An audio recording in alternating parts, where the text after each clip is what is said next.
呢度啊，咁乜嘢我哋唔知啊，要一學六咯，應該開緊啊，開緊嚟咯，係啊，好，佢而家呢個係開，然之後到而家數緊啦，我覺得呢個佢咯，咁我幫同一時應該呢個係啫。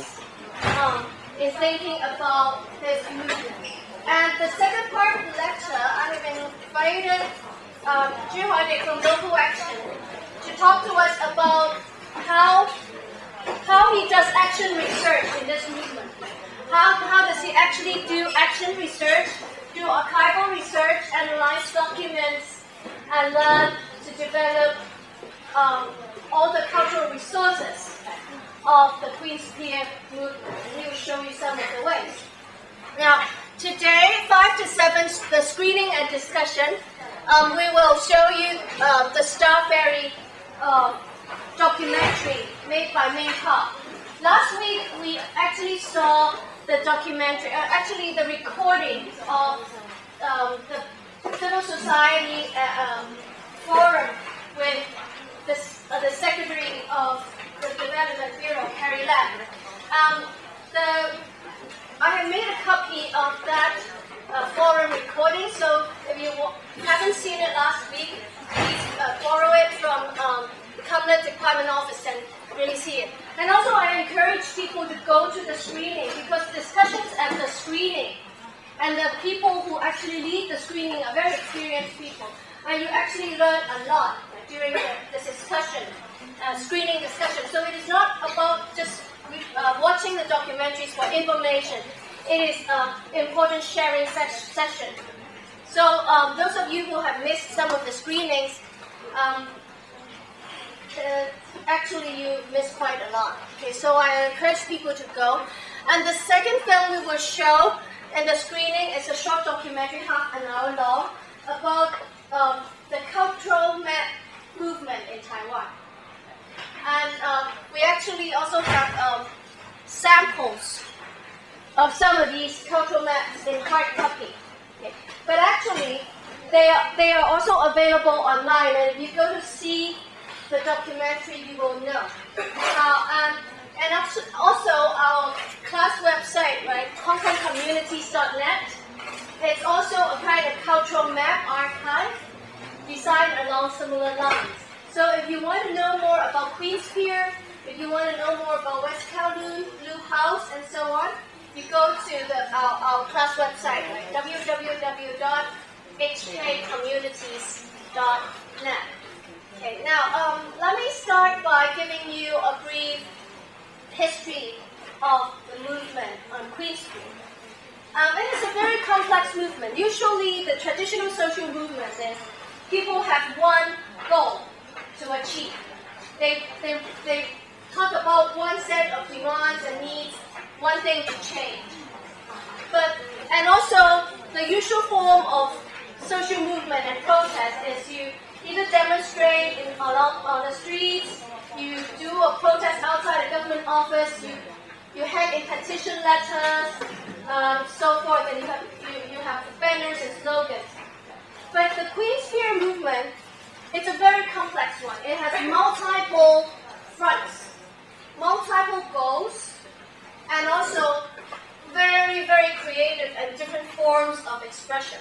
You might not know about these because you rely on the mainstream media, and the mainstream media is only able to understand in its traditional formula of understanding news. So they only choose to see what they can digest and screen out everything else. So I want to show you actually the variety of things that have happened, and also to show why Queen's Pier is such an important cultural heritage site to preserve in the context of globalization, and why it is related to the development of cultural infrastructure in postcolonial Hong Kong. And it is about Hong Kong's people's concern for the decolonization of culture and public space, and the historical public space, Queen's Pier, Edinburgh Place as a cluster, is a temporal and spatial coordinate, an actual site upon which we cultivate a sense of local history, in which local history and a public space accumulate. And these are actually the foundations upon which we generate a local source of creativity. Now, so the big issues are public space, community culture, the natural heritage, and cultural politics. Queen's Pier is about a movement mainly about returning the harbor to the people. And why do people want to preserve Queen's Pier in its original place? What is the cultural significance of Queen's Pier that make people want to preserve it without demolition and in the same place? And why people won't want to say goodbye to our democratic public space? Queen's Pier actually lies at the heart of Hong Kong's central business district. The central business district is the center of Hong Kong, and it is at the center of the center. Right? It is actually the heart of the city in spatial terms. Right? This was the original HSBC. This is where Electrical is now.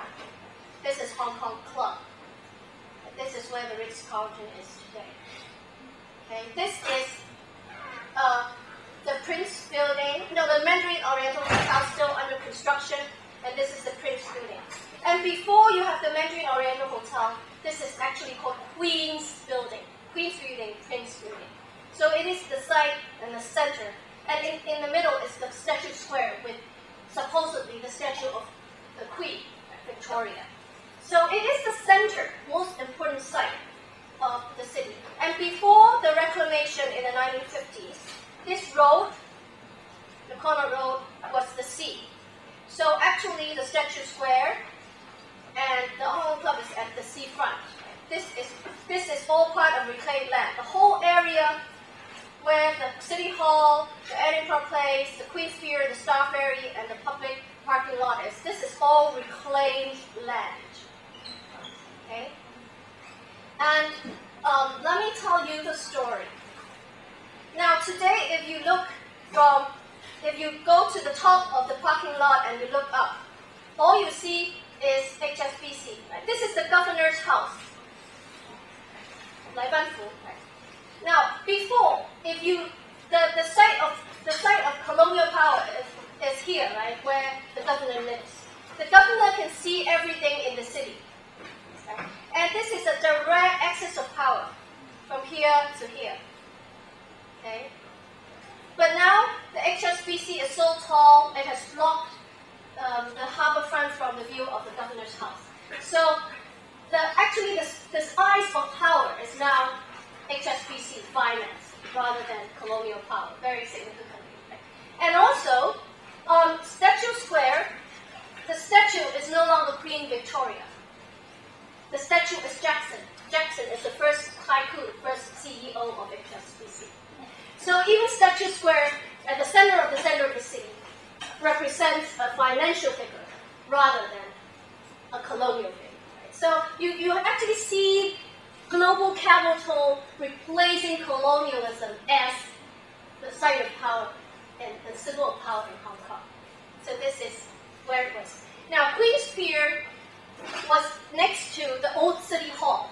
The old City Hall was here.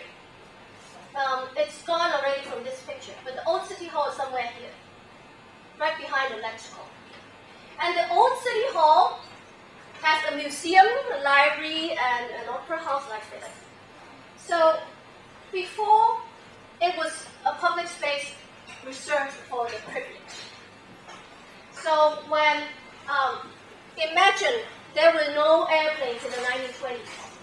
So all the trade was done through the harbor. So along Victoria Harbor on Hong Kong Island, there are 57 piers, many piers.